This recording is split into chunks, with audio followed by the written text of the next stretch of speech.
모든 것은 기본에서 시작한다. 손웅정.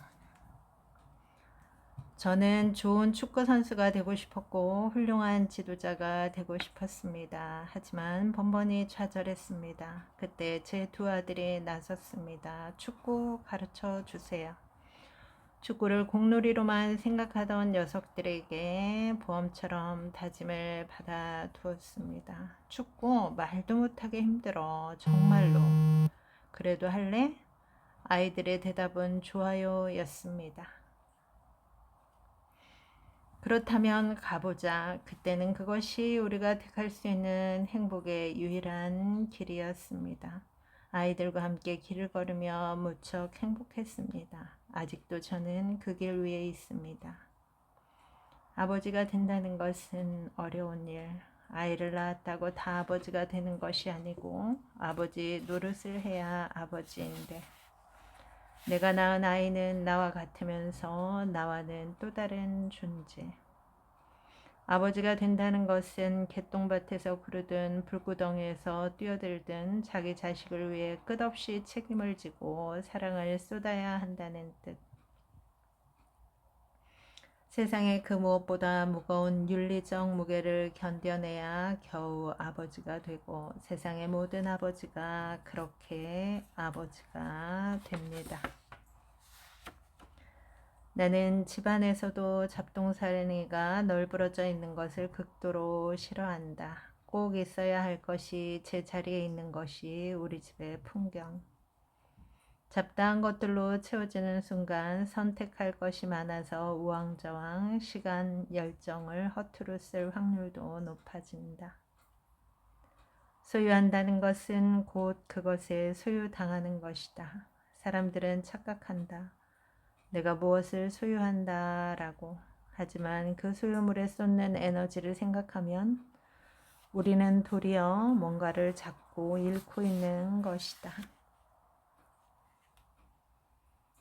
나는 나의 축구 이야기가 싫다. 28, 나는 은퇴를 결정했다. 축구 선수로는 이른 나이. 아킬레스건 부상이 내 축구 인생의 발목을 잡았다. 돌아보면 운이 따라 몇 번의 좋은 기회를 잡았지만 부끄럽기 짝이 없다. 공도 제대로 다룰 줄 모르면서, 축구 선수가 뭔지도 모르면서 축구 선수로 뛰었던 지난 시간이 참으로 한심스럽다. 남들보다 조금 빨랐고 악바리같이 몰아붙였고 운동이 너무 좋아 반쯤 미쳐 있었을 뿐. 1990년 프로팀 1화 천마에서 은퇴하면서 내 삶은 바뀌었다. 한 집안의 가장으로서 어깨가 무거웠다. 나에겐 책임져야 할 가족이 있었다. 고향 춘천으로 돌아왔지만 형편은 좋지 않았다. 쓸 줄 아는 건 몸뚱이뿐. 월요일부터 금요일까지 춘천 국민생활관이라는 생활체육시설에서 일용직 헬스 트레이너로 일을 시작했다. 한 달간 급여로 27만 원. 이걸로는 도저히 안 되겠다 싶어서 일이 없는 토일에는 공사판에 나갔다. 하루도 쉬지 않았다. 날품팔이였지만 일은 그런대로 할만했다. 한 사람의 생활인으로서 성실하게 내 삶과 가정을 가꾸고 지키려 애썼다.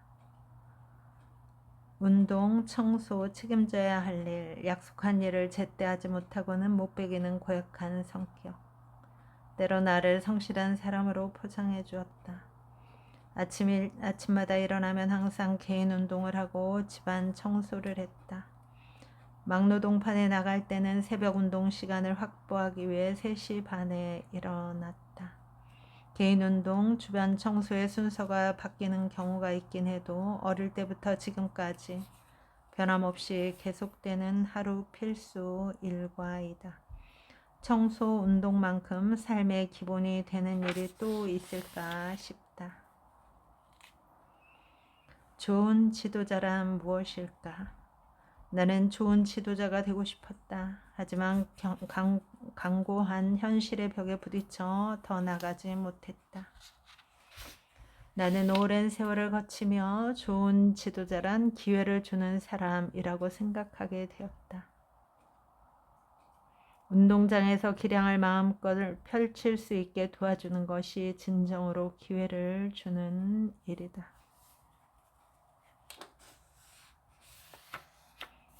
지금 내 생활의 근거지는 춘천이지만 원래 고향은 충남 서산. 내가 나고 자란 마을은 절간 밑에 있는 작고 외진 동네.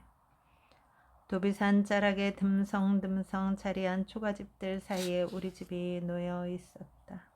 버스가 하루에 한 번밖에 안 다니는 정말로 공벽한 곳. 서산 시내에서 20리. 저도 육상부에 들어가고 싶은데 내일부터 여기서 육상훈련 좀 받아보면 안 될까요? 선생님은 조그마한 녀석의 당돌함에 당황한 듯 하다가 그러면 매일 나와서 훈련을 같이 한번 해보라고 했다. 아마 며칠 버티지 못하고 그만두리라 예상하셨던 것 같다. 하지만 난 하루도 거르지 않고 훈련에 나갔다. 나는 비로소 천둥 벌거숭이처럼 그냥 뛰고 노는 것이 전부가 아니라는 것을 깨달았다. 내가 친구들과 놀 때 하는 달리기와 육상에서 하는 달리기는 달랐다. 어떻게 해야 달리는 힘을 얻을 수 있는지, 속도를 붙이는데 그 힘을 어떻게 써야 하는지 몸으로 익힐 수 있었다. 그때 익힌 육상 스프린트는 축구에서 가장 중요한 요소인 스피드를 확보하는 데 큰 도움이 됐다.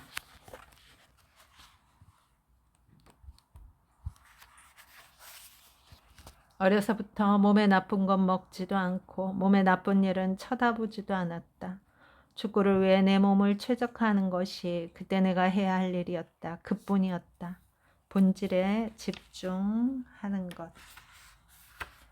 남들에게 어떻게 보이는가의 문제, 좋은 게 좋은 거라는 식의 선택, 그런 건 내 삶에는 자리하지 않았다. 나 자신에게 좋은 것이 진짜 좋은 것이다.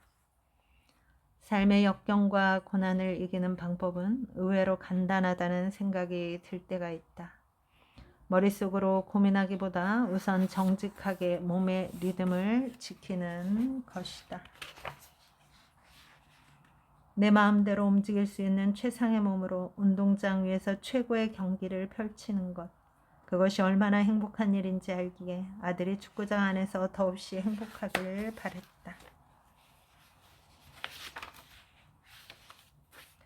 왜? 라는 질문을 던져라. 가르쳐주는 대로만 하면 얻을 수 있는 것이 많지 않다.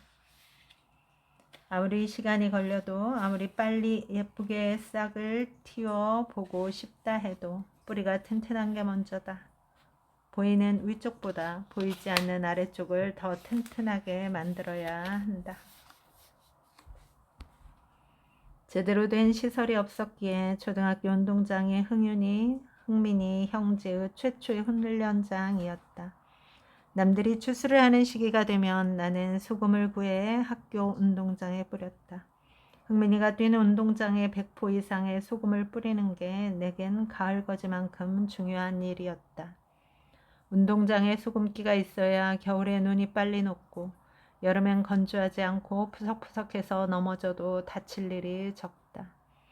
눈이 오는 날이면 넉가래를 들고 철봉 중심으로 반경 10m씩 흥민이가 운동할 수 있는 공간을 확보하기 위해 운동장 눈을 치웠다. 잠깐만 게으름을 피웠다간 땅이 금세 질척거려 며칠 훈련 공을 칠 수가 있었다. 눈이 오나 비가 오나 하루도 훈련을 거를 수 없었다. 내가 가장 좋아하는 선수는 손흥민이고 나는 세상에서 가장 행복한 볼보이라고. 내가 아들과 축구를 한 시간은 그 무엇과도 바꿀 수 없는 시간이라고. 삶의 위기가 찾아왔을 때 삶이라는 해전에서 책은 함성과도 같은 역할을 해준다. 배가 없으면 바다로 나갈 수 없듯이 책이 없으면 삶을 헤쳐나갈 수가 없다. 성공 안에서 길을 잃지 말라. 감격스럽고 기뻐하고 기록해야 할 그날 내가 가장 원했던 것은 흥민이가 그것을 읽는 것이었다. 성공 안에서 길을 잃고 헤매지 말아라. 그것이 곧 안주하는 것. 그렇게 하기엔 아직 길이 멀다. 성공을 먼저 생각하지 말고 내 성장을 생각하라. 어릴 때부터 아이들에게 강조하는 몇 가지. 겸손하라. 내게 주어진 모든 것들이 다 너의 것이 아니다. 감사하라. 세상은 감사하는 자의 것이다. 욕심을 버리고 마음을 비워라. 마음을 비운 사람보다 무서운 사람은 없다.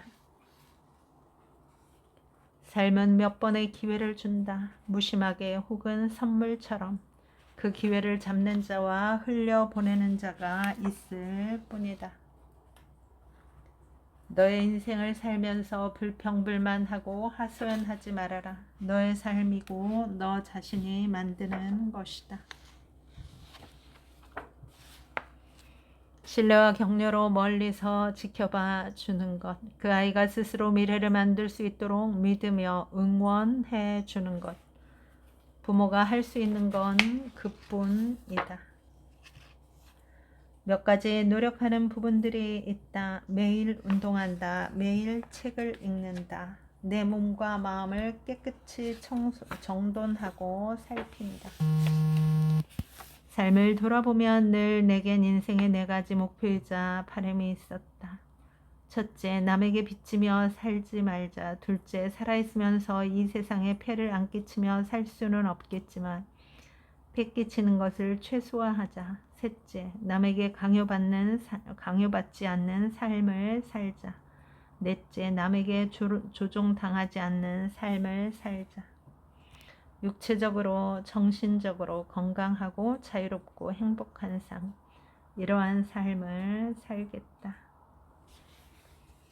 여러분, 오늘도 좋은 날입니다. 오늘 하루 잘 살아내느라 수고 많았습니다. 여러분 힘내세요. 다음에 또 만나요. 감사합니다.